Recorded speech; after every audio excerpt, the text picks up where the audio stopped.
Chers amis, bonjour.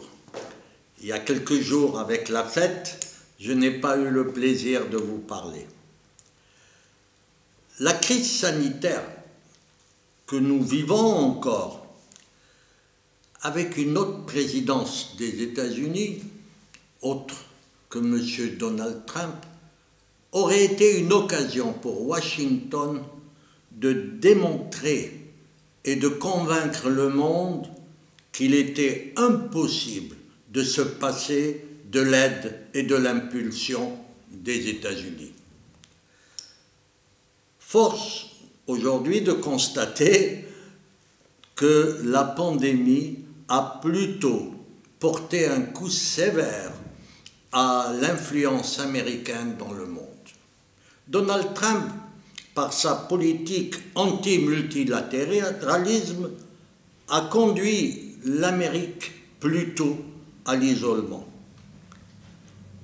en ignorant ostensiblement les Européens, en suspendant sa contribution à l'OMS, en se dégageant de l'UNESCO et de l'ONU-SIDA, il faut le savoir, en sortant du pacte mondial sur l'immigration, des accords sur le climat, sortir de l'accord nucléaire iranien. Je crois que j'ai sûrement oublié encore un accord d'où Donald Trump est sorti. Eh bien, Donald Trump a écarté en fait Washington de la coopération mondiale et comme le vide appelle toujours un remplaçant, eh bien ça a été au profit de la Chine. Le monde aujourd'hui, et ce n'est pas une confidence, le monde ne considère plus les États-Unis comme la nation indispensable.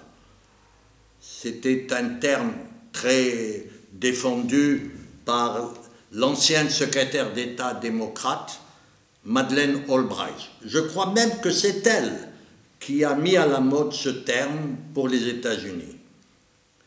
Le modèle américain, en réalité, n'a pas résisté à la pandémie. Il faut ajouter l'Amérique et son image à la liste des victimes de ce petit microbe, de ce petit virus qui s'appelle Covid-19. L'handicap, c'est Donald Trump, ses volte-face, ses changements de pied déroutent tout le monde. Même les plus pro-américains n'arrivent plus à suivre. Il faut reconnaître que pour lui, les alliés de Washington abusent de c'est son terme, de son hégémonie bienveillante, au détriment des intérêts des États-Unis. La nouvelle stratégie, telle qu'exposée par Donald Trump en décembre 2017, se base sur l'ouverture vers les rivaux, comme il dit, les rivaux des États-Unis, en les intégrant dans les organismes internationaux, dans le commerce international, pour en faire des partenaires positifs. On ne peut pas dire que ce fut une réussite avec la Chine. Certains traduisent cette stratégie comme un renversement des alliances traditionnelles. Le modèle américain a du plomb dans l'aile alors que le modèle chinois retient de plus en plus l'attention de tous les observateurs. Le soft power, qui a été l'épine dorsale de la domination américaine, n'est plus qu'un lointain souvenir. Même la supériorité mondiale des forces armées américaines aujourd'hui pose problème, car la Russie a pris une nette avance dans l'armement nucléaire tactique. On peut dire, et je ne crois pas qui a un grand risque à être contredit, qu'avec la politique déconcertante suivie par Donald Trump, la croyance sur la supériorité du modèle américain s'est effondrée.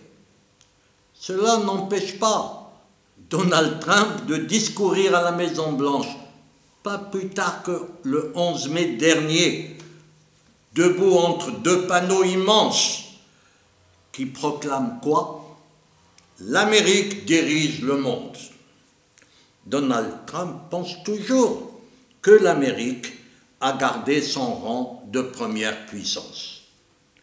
On a pu constater l'isolement de Washington lors de l'Assemblée générale de l'OMS.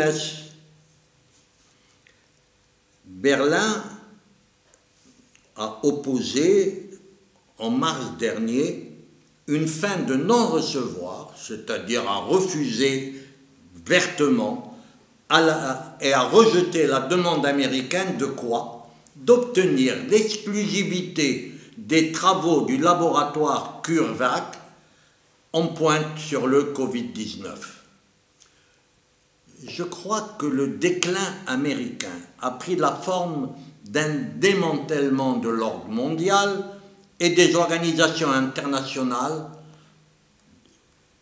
que les États-Unis eux-mêmes avaient contribué à créer après la Seconde Guerre mondiale. Dans une tribune publiée dans le New York Times en février, Joseph Nye, pour ceux qui ne le connaissent pas, est le grand spécialiste du soft power, c'est le grand analyste, il écrit, je le cite, « Le président Trump se vante d'avoir rendu sa grandeur à l'Amérique, mais les faits prouvent le contraire. » Le soft power, cette capacité d'attraction et de persuasion qui ne repose ni sur la puissance militaire, ni sur une domination économique, avait été un atout majeur de l'hégémonie américaine, depuis la fin de la Deuxième Guerre mondiale. Aujourd'hui, il semble que c'est au tour de la Chine d'assumer le leadership. À demain, si vous le voulez bien.